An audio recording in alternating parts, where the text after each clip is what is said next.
Allons rejoindre maintenant les 300 quadistes qui ont eu la chance d'être les premiers à emprunter le sentier de la réserve faunique Rouge-Matawan.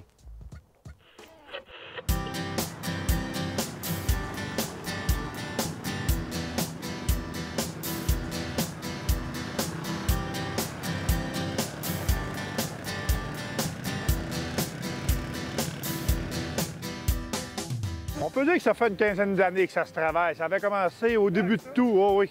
Au début de tout, c'était M. Jerry Gagnon, qui était le père de Danny Gagnon, qui était commencé à regarder pour faire un sentier dans une réserve. Naturellement, dans le temps, c'était presque impensable. Et pourtant, il y avait le rêve et ça a continué avec M. Brabant et aujourd'hui encore, pour finalement se concrétiser aujourd'hui même.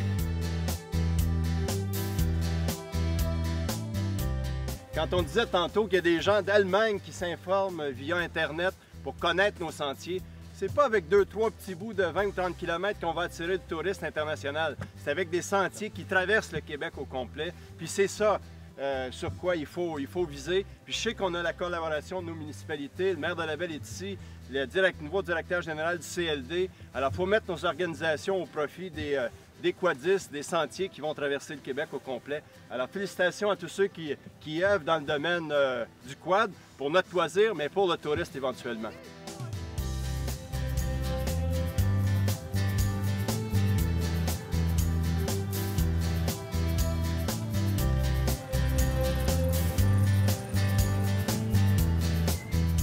La région des Laurentides, dont fait partie Mont-Laurier, on ne peut pas relier directement la région de Lanaudière avec le club Matawini.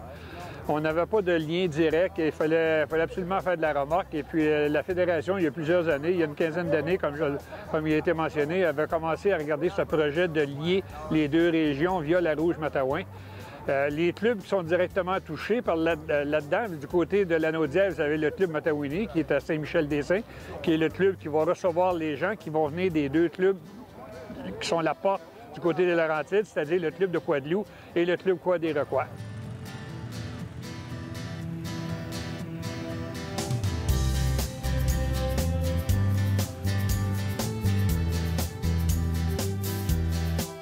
Ça va être un sentier 4 saisons.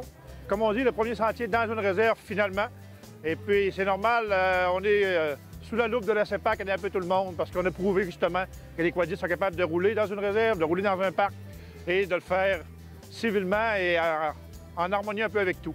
C'est un sentier qui a coûté quand même beaucoup d'argent. On parle d'environ de 180 000 $ pour réussir à faire ce sentier-là. Mais c'est un sentier qui est vraiment durable et qui va y aller là pour longtemps.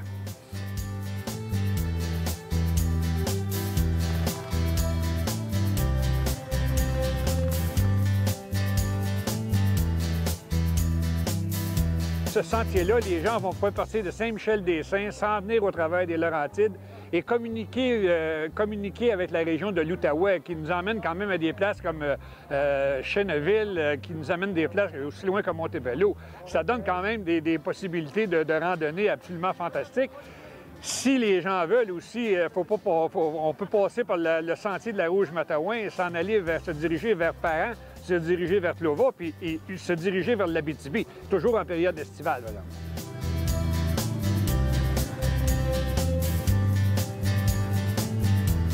On a causé avec du monde qui viennent de Mont-Laurier, on a du monde qui vient du Saguenay, on a du monde de Montréal, de Laval. Le monde s'en sont vraiment donné le mot pour venir inaugurer ce sentier-là. On a une température magnifique. Aucune mouche, aucune poussière, la température est belle, le sentier est dur, tout est parfait. Venez essayer un nouveau sentier dans la réserve, respecter l'environnement naturellement. Comme je disais, on est sous le regard de beaucoup de ministères. C'est une première, c'est sûrement pas une dernière. On a confiance aux quadistes qu'on est capable de faire quelque chose qui a de l'allure.